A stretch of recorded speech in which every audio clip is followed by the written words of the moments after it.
I think people have this idea of this ideal victim and what they expect to happen, and it's a stranger that you've never met that you bump into, and then they attack you. And the scariest thing is often they're living in our homes, they're sleeping next to us, they're raising us, and I think that that's so much scarier in many ways that you never know who you can fully trust.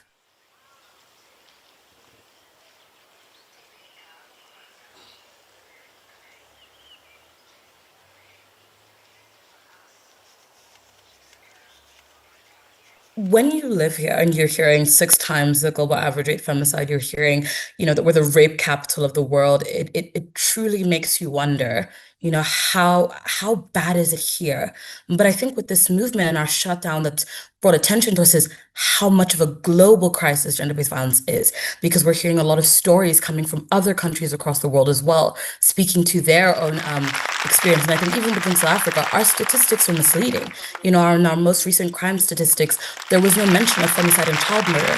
So there's a clear omission of data that probably would bring even more insight into even what's happening in South Africa. And the women of our country are crying out that they need much more focus on the issue of gender-based violence. They need protection, they need support, and they need assistance, largely from their government as well as from the men of South Africa.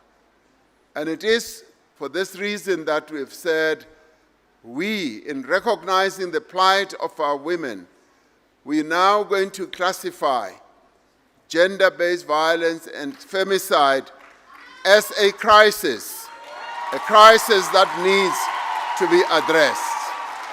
As much as we have had, the president discuss this as classifying this as a national disaster, the reality is that many lives have been lost due to this negligence. Many women and members of the LGBTQI+ community have been killed because of the lack of response, the lack of implementation, transparency. Like, this is still something that we need to do. We still need to honor and memorialize all these lives that have been lost.